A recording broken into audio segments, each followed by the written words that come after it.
Le mouvement du 10 septembre en France de blocage de l'ensemble du pays a été pensé en Russie, mes amis. C'est pas moi qui le dis, c'est la presse française. Bon, c'est pas très compliqué. Quand ils ne comprennent rien, ils disent que c'est Vladimir Poutine. Et ils ont osé, si, ils ont osé. Regardez bien un LCI qui nous dit des réseaux russes derrière le mouvement bloquons tout. Comme c'est bizarre. Même TF1, mes amis, regardez, TF1, c'est sérieux, c'est TF1. Mais oui, bien sûr, regardez, Vladimir Poutine essaye-t-il de semer le chaos en France?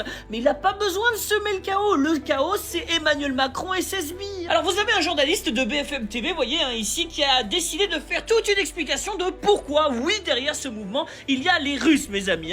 Eh bien, il nous publie ici des images disant, regardez, les comptes qui publient le blocage du 10 septembre, c'est aussi des comptes qui publient des messages de soutien à Vladimir Poutine. Ou alors tu peux juste dire que les gens qui soutiennent le blocage du 10 septembre, ils aimeraient bien avoir des politiques du niveau de Vladimir Poutine. Et donc ils vont chercher une inspiration qu'ils n'auront pas avec Gabriel Attal et Jordan Bardella, on va pas se mentir. Mais maintenant, ce qui serait bien, c'est que ces médias aillent dénoncer aussi pourquoi la France est devenue une colonie américaine avec l'Union européenne. Pourquoi est-ce que la France est systématiquement soumise à la politique étrangère américaine ou à certains autres États? Pourquoi est-ce que les Américains sont en train de nous voler les entreprises une à une, dont Alstom?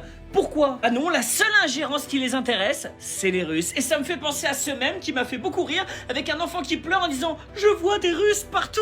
C'est vrai qu'on dirait un peu l'histoire du monstre sous le lit, tu vois. Oh merde, Vladimir Poutine. Allez, cocorico.